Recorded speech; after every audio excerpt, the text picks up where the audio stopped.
welcome back to the Awesome Physio YouTube channel. Today we're looking at how to help with Achilles tendinopathy. So first off, we want to start with gently stretching for 30 seconds the calf muscle where it blends down into the Achilles. So I like to do this when I'm sitting down and obviously leaning out in front to stretch the calf muscle, but you can do this standing and leaning forward.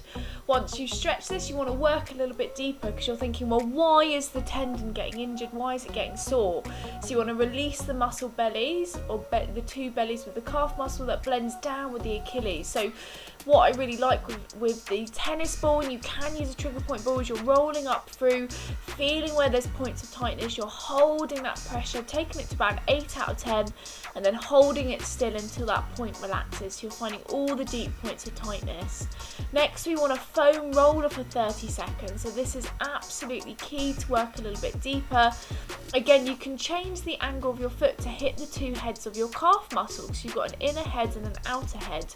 So you might find that as you're rolling, you change which way your foot is rotating to get into a deeper stretch. But this is absolutely key to release deeper so that you're taking the pressure off the Achilles and helping with that soreness.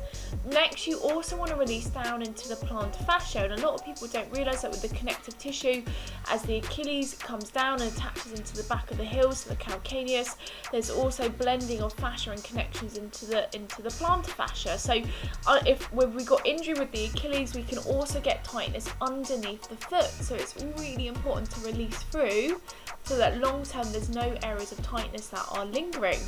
Once we've then released the plantar fascia, then we want to move into strengthening exercises. So with all of these exercises, you're doing what your body feels like it can do. So normally in phase 1 or 2 of rehab, this might be too much initially.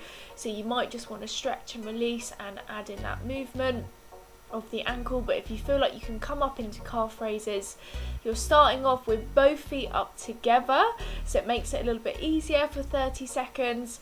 And then once you've done this, moving on to a unilateral calf raise. So again, this is normally about phase 3 or 4, so looking at about so many months after you've done the injury and the pain subsided, you want to regain that strength. So again, you're aiming to lift up into that unilateral calf strengthening, and you're aiming for 30 seconds. So keep going. This can be quite tough, so again, only do this if your body feels like it is comfortable. Once you've done the unilateral calf raises, the next 30 seconds is looking at balance. And balance is absolutely key, because if you've had an injury of the tendon, a bit like when we damage the ligaments as well, you can lose that level of proprioception, so i.e. overall balance. So all you're doing is standing on one leg. And so what you can see in this video is I've got hands on my hips, looking forward, maybe looking at something if you feel like you're a little bit off balance, and you want to aim to hold that for 30 seconds. If you're wobbling a little bit, just grab a wall to hold on to. Next, we want to eccentrically work the calf muscle. So again, this is the later phases when that original soreness has dropped. What you're going to do is get the side of a step. I'm using a thing outside. What you can do is come up into the calf raise, and then you're going to drop the heels lower than the step height.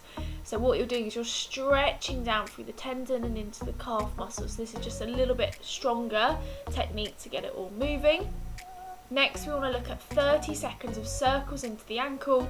And again, it is so important to work into the joints by which the tendons attach into and where they pass over. So we're looking at circles into the ankle because this can get quite stiff, quite restricted if we've got an injury into the Achilles tendon and underneath into the foot.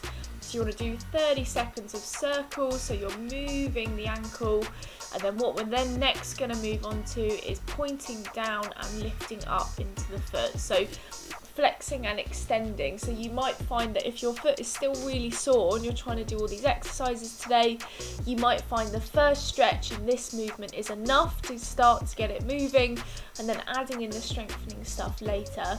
So doing this for 30 seconds. Once you've done this, what I really love to finish off with is going into a 30-second stretch into the calf and hamstring combined. So what you can do if you feel like you're this flexible is you can pull down towards the foot and lift it up. So obviously if you're lifting up the foot, you're stretching the calf.